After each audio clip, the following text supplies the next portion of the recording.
Hi everyone, welcome back to our channel Sharmila Mahalakshmi vlogs. நான் ஷர்மிளா. இன்றைக்கி பிரம்ம முகூர்த்த பூஜையோட 6வது நாள். சூப்பராக நம்ம பூஜையை ஸ்டார்ட் பண்ணிட்டோம்.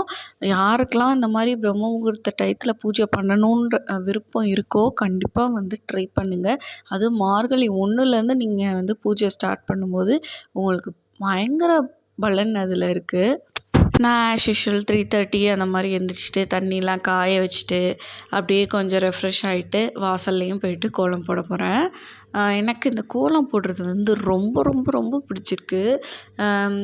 அப்போதைக்கு ஏதாவது தோணுறது தான் நான் வரைவேன். பட் இதுக்குன்னு ப்ரிப்பேர் பண்ணி நான் பண்ணுறது கிடையாது. மாக்கோலம் ஒன்ஸ் நீங்கள் போட ஆரம்பிச்சிட்டிங்கன்னா நார்மல் அந்த பொடி கோலம் உங்களுக்கு போடவே இஷ்டம் இருக்காது, போட்டாலும் சாட்டிஸ்ஃபைங்காகவே இருக்காது. மாக்கோலம் போட்டு அதோட காவியெல்லாம் அப்படியே போட்டு அதை ஃபினிஷ் பண்ணி பார்க்கும்போது அது கொஞ்சம் காஞ்சதுக்கப்புறம் பயங்கர பிரைட்னஸ் இருக்கும், வாசலே அவ்வளோ அழகாக தெரியும். நான் இப்போ மேக்ஸிமம் வீடியோஸில் ஈரமாக அந்த இதில் தான் காட்டியிருக்கேன். ஏன்னா இப்போ பனிக்காலம் குளிர்காலன்றனால உடனே காஞ்சிராது. ஸோ அதனால் பார்த்திங்கன்னா கொஞ்சம் ஈரமாக தான் இருக்குது. அடுத்த நாள் நான் க்ளீன் பண்ணுவேன் பார்த்திங்களா, அப்போ தான் நல்லா காஞ்சிருக்கும். ஸோ அப்படி தான் நான் காட்டியிருக்கேன் உங்களுக்கு. ஆனால் நல்லா பிரைட்டாக இருக்குங்க. பச்சரிசியை நம்ம க்ளீன் பண்ணணும், நல்லா க்ளீன் பண்ணிடணும். நம்ம பச்சரிசியை வாஷ் பண்ணும்போதே அதில் நல்லா அந்த மஞ்சளாக ஒரு மாதிரி தண்ணி வந்துச்சுன்னா நல்லா வாஷ் பண்ணி அது கிளியராக இருக்கணும் அரிசி. அந்த மாதிரி இருக்கிறப்ப மட்டும்தான் நம்ம அதை ஊற வச்சு அதை நம்ம அரைக்கும்போது நம்ம கோலம் போடும்போது பார்த்திங்கன்னா நல்ல பிரைட்டு கொடுக்கும். ஸோ அது ட்ரை பண்ணி பாருங்கள். இது ரேஷன் அரிசி தான், பட் நல்லா வாஷ் பண்ணிட்டு நான் போடுறேன், நல்ல பிரைட்னஸ் கொடுக்குது. ஸோ அப்படி தான் ட்ரை பண்ணிகிட்ருக்கேன். இன்றைக்கி பார்த்திங்கன்னா ஒரு 4 o'clock அந்த மாதிரிலாம் நல்ல மழை வந்துட்டு இருந்துச்சு. நொய் நொய் நொய்னு அந்நேரத்துலேயே பெஞ்சிட்டு இருந்துச்சு.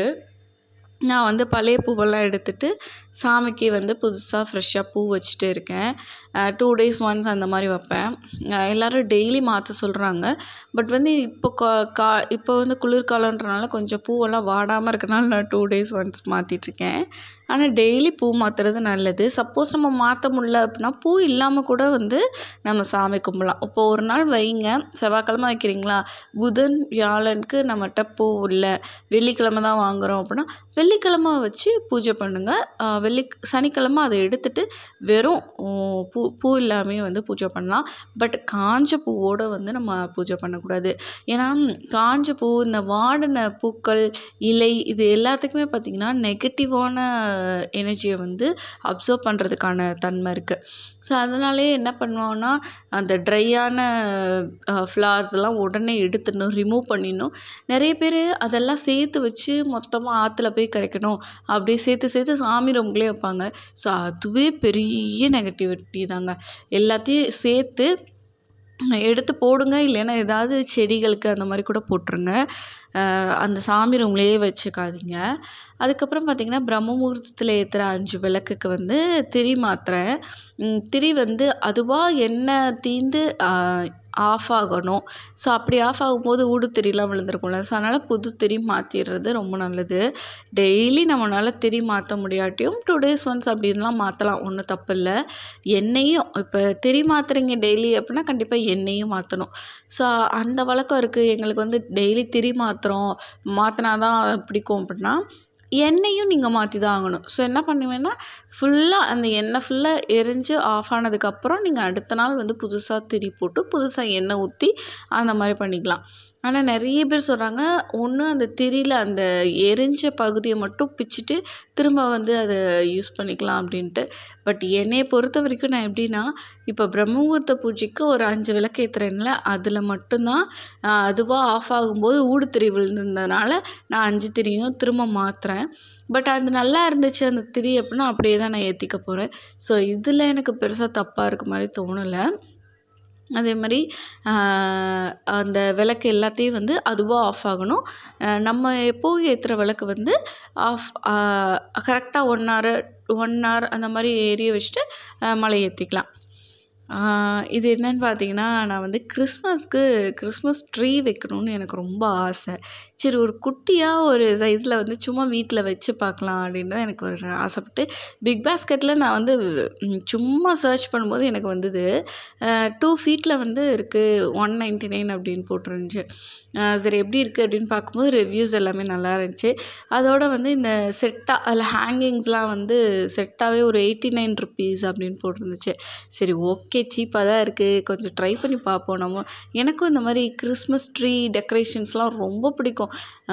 சரி வச்சு பார்க்கலாம் அப்படின்னு. அதே மாதிரி அந்த டைனிங் டேபிளில் அந்த இடத்துல பார்த்திங்கன்னா ஏசியோட பவர் இது இருந்துச்சு. ஸோ அது அந்த இடத்துல அசிங்கமாக தெரிகிறனால சரி அதை ஹைட் பண்ணுற மாதிரியும் ஏதாவது ஒரு பிளான்ட்டை வைக்கலான்னு யோசிச்சுட்டே இருந்தேன். கரெக்டாக அந்த கிறிஸ்மஸ் ட்ரீ அமைஞ்சிருச்சு. ஸோ அதை வாங்கிட்டு வந்தேன். ஆனால் அதில் எனக்கு அந்த கீழே ஸ்டாண்டு மட்டும் மிஸ்ஸிங். ஸோ அதனால் என்ன பண்ணேன்னா, ஒரு கிளாஸில் வந்துட்டு ஸ்டோன்ஸ் போட்டு நடுவில் நிற்க வச்சுட்டேன். அதுக்கப்புறம் ஹேங்கிங்ஸ்லாம் எடுத்து ஒன்று ஒன்றா நான் மாட்டிக்க போகிறேன். இதில் சாண்டா கிளாஸ் செம்ம க்யூட்டாக குட்டியாக அழகாக இருந்துச்சு. எனக்கு அது ரொம்ப பிடிச்சிருந்துச்சி. நான் என் வாயெல்லாம் பல்லாக இருந்துச்சு நான் இதை பார்த்துட்ருக்கும்போதே. கூப்பிட்டு வந்து உள்ளே இருந்தான். இதை நான் காட்டலை. நான் மட்டும்தான் எடுத்து எல்லாத்தையும் ஹேங் பண்ணி வச்சிட்ருக்கேன்.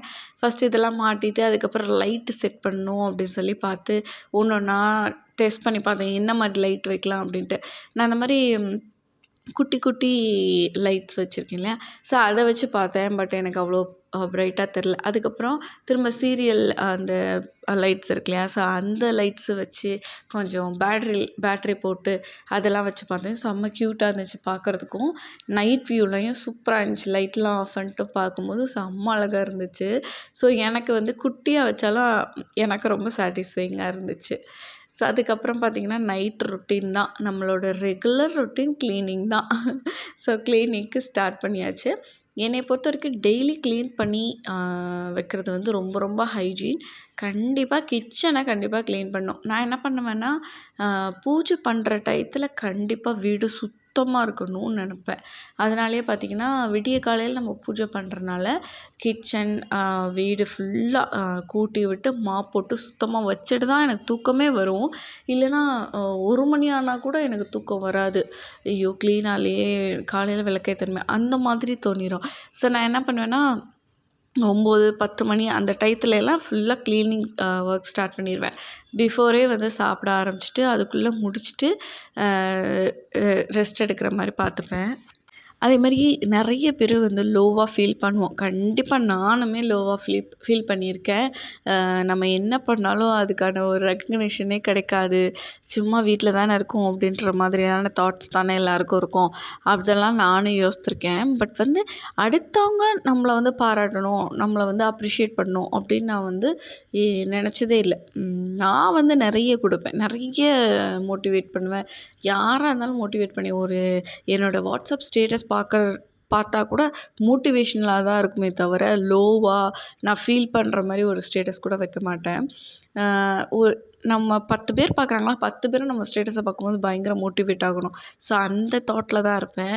ஸோ இந்த வீடியோவில் நான் என்ன ஷேர் பண்ணணும்னு நினச்சேன்னா, நம்ம என்ன தான் வேலை செய்கிறோம், யாருமே நம்மளை அப்ரிஷியேட் பண்ண மாட்றாங்க, நம்ம என்ன செஞ்சுட்டு அந்த மாதிரி இல்லாமல் செல்ஃபாக நீங்களே உங்களை வந்து பாராட்டிக்கோங்க. இப்போ நீங்கள் ஒரு க்ளீன் பண்ணுறீங்களா ஒரு இடத்த, அந்த இடத்த ஃபோட்டோ எடுங்க, வீடியோ எடுங்க. எடுத்து நீங்களே பாருங்கள். உங்களுக்கே செம்ம இதாக தெரியும். செம்மையாக பண்ணியிருக்கோமே, அழகாக பண்ணியிருக்கோமே, நம்மளை வந்து பாராட்டிக்கணும். ஸோ இது வந்து ஒரு செல்ஃப் மோட்டிவேஷன் ப்ளஸ் உங்களுக்கும் வந்து ஸ்ட்ரெஸ் ஃப்ரீயாக இருக்கும். ஒரே இடத்துல சாப்பிட்றோம், தூங்குகிறோம், டிவி பார்க்குறோம் அப்படின்னு இல்லாமல் ஏதாவது நம்ம க்ரியேட்டிவாக பண்ணுறது, ஆர்ட் ஒர்க், பெயிண்டிங்ஸ், இந்த மாதிரி ஹவுஸில் வந்து க்ளீனிங், டெக்கரேஷன்ஸ், ஸோ இதிலலாம் இன்ட்ரெஸ்ட் காட்டணும் அப்படின்னா நம்ம வந்து ஸ்ட்ரெஸ் ஃப்ரீயாக இருக்கலாம். ஸோ அதை நான் இதில் ஷேர் பண்ணணும்னு நினச்சேன். எனக்கு ஏதாவது கொஞ்சம் ஸ்ட்ரெஸ் ஆகுது, ரொம்ப லோவாக இருக்குது அப்படின்னா டக்குன்னு எந்திரிப்பேன், வீடை ஃபுல்லாக க்ளீன் பண்ணுவேன், சாமியை போய் கும்பிடுவேன். ஸோ அப்படி தான் பண்ணுவேன். ஸோ அந்த மாதிரி நீங்களும் ட்ரை பண்ணி பாருங்கள். மோட்டிவேட் பண்ணிக்கங்க. நீங்களே உங்களை மோட்டிவேட் பண்ணிக்கோங்க. முடிஞ்ச அளவுக்கு நீங்கள் மற்றவங்கள மோட்டிவேட் பண்ணுங்கள். உங்களை மாதிரியே ஒரு ஃப்ரெண்டு இருக்காங்க, ஒரு ஹோம் மேக்கர் இருக்காங்க, உங்களை மாதிரியே ஒரு யங் மதர் இருக்காங்க, அவங்க ஒரு விஷயம் பண்ணுறாங்க, ஒரு ஸ்டேட்டஸ் வைக்கிறாங்கன்னா அவங்கள மோட்டிவேட் பண்ணுங்கள். ஸோ அவங்களுக்கு ஒரு என்கரேஜிங்காக இருக்கும். நம்ம என்ன கொடுக்குறோமோ அதுதான் நமக்கு திரும்பி வரும். ஸோ வார்த்தைகள், நம்ம பேசுகிற வார்த்தைகளாக இருக்கட்டும், நம்ம செய்கிற செயலாக இருக்கட்டும், அதுதான் நமக்கு திரும்பி வரும். ஸோ எண்ணம் போல் வாழ்க்கை, நம்ம என்ன நினைக்கிறோமோ அதுதான் வரும். ஸோ அதை தான் நான் சொல்லணும்னு நினச்சேன் இந்த விஷயத்த. மோட்டிவேஷன் அப்படிங்கிறது வந்து நம்மளே நமக்கு கொடுத்துக்கிறது. அடுத்தவங்க நமக்கு கொடுக்கணும் அப்படின்றது எதிர்பார்க்க வேண்டாம். பட் நம்ம கொடுக்கலாம். நம்ம கொடுக்குறனால நம்ம குறைஞ்சு போயிட மாட்டோம். ஸோ அது வந்து நான் சொல்லணும்னு நினச்சேன். அவ்வளோதாங்க இந்த டேயோட விலாகு. ஸோ இந்த வீடியோ உங்களுக்கு பிடிச்சிருந்துச்சா என்னன்றதை கமெண்ட் செக்ஷனில் சொல்லுங்கள். இன்னொரு இன்ட்ரெஸ்டிங்கான அண்ட் யூஸ்ஃபுல்லான வீடியோஸோட நான் வந்து உங்களை மீட் பண்ணுறேன். அது வரைக்கும் பாய்.